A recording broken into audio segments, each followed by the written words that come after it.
ಕಾರಣಾಭಯ ಪ್ರಕೃತಿಯೊಳಗಿದ್ದಾರಧಿಕ 18 ತತ್ವವ ತಾರಚಿಸಿ ತದ್ರೂಪ ತನ್ನಾಮಂಗಳನೆ ಧರಿಸಿ ನೀರಜ ಭವಾಂಡವನು ನಿರ್ಮಿಸಿ ಕಾರುಣಿಕ ಕಾರ್ಯಾಖ್ಯ ರೂಪದಿ ತೋರುವನು ಸಹಜಾಹಿತಾಚಲಗಳಲ್ಲಿ ಪ್ರತಿದಿನದಿ ಯಜೋಖಂಡ ಗುಣೋರು ಮಂಡಲ ಸದೋದಿತೋ ಜ್ಞಾನ ಮರೀಚಿಮಾಲಿ ಸ್ವಭಕ್ತ ಹಾರ್ದೋಚ್ಛತಮೋ ನಿಹಂತ ವ್ಯಾಸಾವತಾರೋ ಹರಿರಾತ್ಮ ಭಾಸ್ಕರ ದಾಸವರ್ಯಂ ದಯಾಯುಕ್ತಂ ದೂರೀಕೃತ ದುರಾಶಿಷಂ ಹರಿಕಥಾಮೃತಸಾರ ವಕ್ತಾರಂ ಜಗನ್ನಾಥ ಗುರುಂ ಭಜೆ.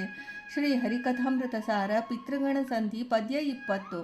ಕಾರಣಾನ್ವಯ ಪ್ರಕೃತಿಯೊಳಗಿದ್ದಾರಧಿಕ 18 ತತ್ವವ ಎಂಬ ಪದ್ಯದಲ್ಲಿ ಶ್ರೀ ಜಗನ್ನಾಥದಾಸಾರ್ಯರು ಬ್ರಹ್ಮಾಂಡವನ್ನು ನಿರ್ಮಿಸಿ ಕಾರ್ಯರೂಪದಿಂದ ಬ್ರಹ್ಮಾಂಡಗತ ಸಂಸೃಷ್ಟ ಪ್ರಕೃತಿಯೊಳಗೆ ಇದ್ದು ಪ್ರವರ್ತಕನಾಗಿದ್ದಾನೆಂದು ತಿಳಿಸುತ್ತಾರೆ.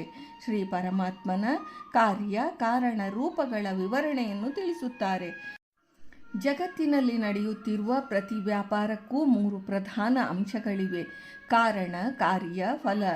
ಒಂದು ವಸ್ತುವಿನ ಉತ್ಪತ್ತಿಗೆ ಹೇತುವೇ ಕಾರಣವೆನಿಸುವುದು, ಆ ಕಾರಣದಿಂದ ಕಾರ್ಯ ನಡೆಯುವುದು, ಕಾರ್ಯ ಕಾರಣಗಳಿಂದ ಉಂಟಾಗುವುದೇ ಫಲವೆನಿಸುವುದು. ಪ್ರತಿ ವಸ್ತುವಿನಲ್ಲಿ ನಿರ್ಮಾಣದ ಹಿನ್ನೆಲೆಯಲ್ಲಿ ಈ ಅಂಶಗಳ ತ್ರಿಕೋಣ ಸೂತ್ರವಿದೆ. ಅಂತಹ ಶ್ರೀ ಪರಮಾತ್ಮನು ನಮ್ಮ ಕಣ್ಣಿಗೆ ಪ್ರತ್ಯಕ್ಷ ಗೋಚರವಾಗಿರುವ ಈ ಬ್ರಹ್ಮಾಂಡದ ಸೃಷ್ಟಿಗೆ ಪ್ರಧಾನ ಕಾರಣನಾಗಿದ್ದಾನೆ. ಮೂಲ ಪ್ರಕೃತಿಯು ಜಗತ್ ಸೃಷ್ಟಿ ಕಾರ್ಯಕ್ಕೆ ಉಪಾದಾನ ಕಾರಣವು. ಈ ಜಡ ಪ್ರಕೃತಿಗೆ ಅಭಿಮಾನಿಯಾದ ಶ್ರೀ ರಮಾದೇವಿಯು ಚಿತ್ ಪ್ರಕೃತಿ ಸ್ವರೂಪಳು. ಶ್ರೀ ಭೂ ದುರ್ಗಾ ಎಂಬ ಲಕ್ಷ್ಮಿಯ ರೂಪತ್ರಯಗಳಲ್ಲಿ ಶ್ರೀ ಇಂದಿರಾಧವನು ಪ್ರವೇಶಿಸಿ ಮೂಲ ಪ್ರಕೃತಿಯಲ್ಲಿ ಅಂತಸ್ಥಿತನಾಗಿದ್ದು ರಮಾದ್ವಾರ ಪ್ರಕೃತಿಯನ್ನು ಉಪಾದಾನ ಕಾರಣವನ್ನಾಗಿ ಮಾಡಿಕೊಂಡು ಜಗತ್ ಸೃಷ್ಟಿ ಕಾರ್ಯವನ್ನು ಮಾಡುವನು. ಮೂಲ ಪ್ರಕೃತಿಯ ಸಹಜ ಧರ್ಮಗಳಾದ ಸತ್ವ, ರಜ, ತಮ ಎಂಬ ಪ್ರಾಕೃತ ಗುಣತ್ರಯಗಳ ವೈಷಮ್ಯದಿಂದ, ಅಂದರೆ ಗುಣ ಸಮ್ಮೇಳನದಿಂದ ಅವ್ಯಕ್ತಾದಿ ಪೃಥ್ವಿ ತತ್ವ ಪರ್ಯಂತ 24 ತತ್ವಗಳನ್ನು ತಾನೇ ನಿರ್ಮಿಸಿದನು. ಈ ಸಂಖ್ಯೆಯನ್ನು ದಾಸಾರ್ಯರು ಆರಧಿಕ 18 ಎಂದಿದ್ದಾರೆ. ಅಂದರೆ 6 ಹೆಚ್ಚಾದ 18 18 ಕೂಡಿಸು 6 24 ತತ್ವಗಳ ಸೃಷ್ಟಿ.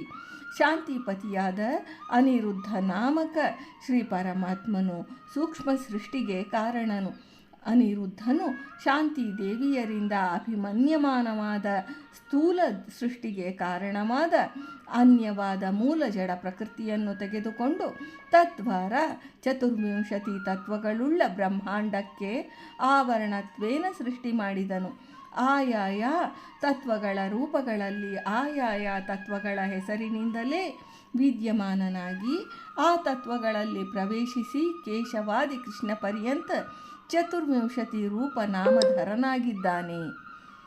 24 ತತ್ವಾತ್ಮಕವಾದ ಈ ಬ್ರಹ್ಮಾಂಡ ಸೃಷ್ಟಿಗೆ ತಾನೇ ಪ್ರಧಾನ ಕಾರಣನಾಗಿದ್ದಾನೆ.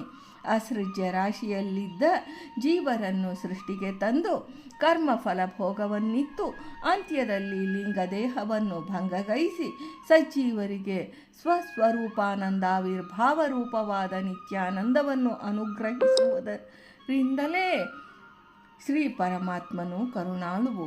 ಮೂಲ ಪ್ರಕೃತಿಯಲ್ಲಿ ಕಾರಣನಾಮಕನಾಗಿದ್ದು ಜಗತ್ತಿನ ಸೃಷ್ಟಿ ಕಾರ್ಯವನ್ನು ಮಾಡುವುದರಿಂದ ಕಾರ್ಯ ಶಬ್ದವಾಚ್ಯನು.